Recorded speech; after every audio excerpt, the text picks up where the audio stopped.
Hello, and welcome out to another Insights. Gonna make this fairly quick.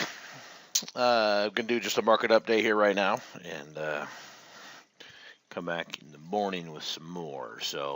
But I've used this quote a while back. I don't know how long it's been, but I'm pretty sure I have at least. There are some I think that are good enough to justify doing more than once. Um, it says this: don't join an easy crowd. You won't grow. Go where the expectations and demands to perform are high.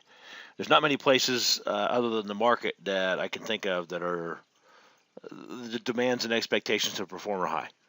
It is, and I've said this many times. It is trading is one of the most difficult businesses to succeed at. And so one of the things that you will do if you continue to work hard at trading is you will get outside of your comfort zone and you will grow. There's virtually no avoiding it, really. So um, it's one of the things I said this. I think I said it a few weeks ago. Maybe I was just thinking it and didn't verbalize it. But uh, even if there were no profits, it would be worth the journey and the learning experience. Because it can take a lot of the lessons learned from trading and apply it to normal life. So even if there was, if it was only a costing, only expense, then it would be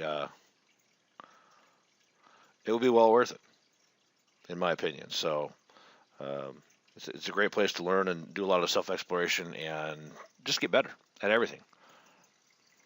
So with that being said, let's go over look at economic data. And there's not much. Jobless claims.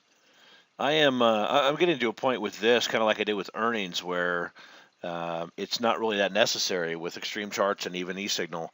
The earnings stuff is starting to show up more uh, accurately. So it's becoming less and less important to be able to go weed through all this stuff like I have been for the last couple of years in the insights. So that's why I kicked the earnings out. And realistically, especially looking at all this with all the economic data coming out, I mean, there's housing starts, but most of this doesn't mean anything. They've added so many different data points that it is hard to weed through it. And for the most part, it doesn't matter anyway. So um, we know unemployment is the first Friday of the month. What else is there really? I mean, housing starts, I guess, if you're trading housing sector, but and some other minor ones like that might affect a sector, but um, doesn't seem like this is becoming less and less relevant. I mean, it doesn't take that long to go through, so I keep doing it. But eventually, I think one of these days I'm going to kick this out too because it's unnecessary. So and with that, let's just go over and look at charts real quick. This might even be one of the shortest ones. This is the interesting part: is the market is broke out to a high today. You know, we're staying above. Interesting thing is we broke out of that downtrend and have made a new high, and we had an increase in volume. So um, interesting. Did not expect it. You know, last week we were seeing some weakness. We were getting some big down days. We were having some days we were up quite a bit, and then it sold off by the end of the day. I mean, Thursday and Friday, I think it was. Or no, Monday. Well, it's Thursday, Friday, and Monday.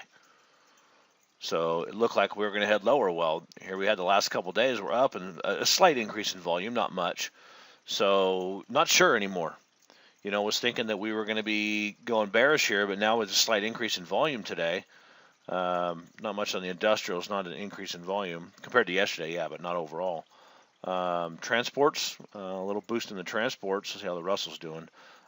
Solid day on the Russell with a decent increase in volume. So we may be, I mean, this is a little bit of a shocker to me, but we may be headed up from here.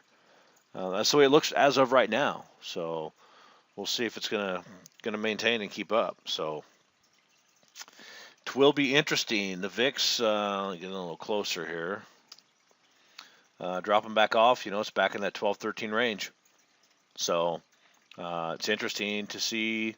Market stuns me now and then. You know, it looks like it's going one direction, and looks like everything's lined up for that to continue, and then it just changes. So who knows?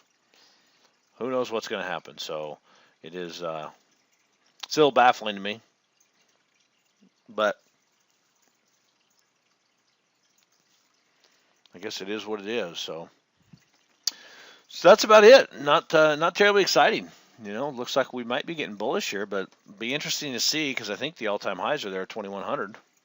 All right, 2125 or something. Yeah, 2130. So we might run up to that, and if it breaks out of that, then that's a game changer. As of right now, we're still relatively neutral. Long term, we're not bullish, we're not bearish, we're kind of in the middle. Short term, we're bullish. Intermediate term, we're just sideways essentially. So there we go. Y'all have a great evening, and we'll see you very soon. Bye bye.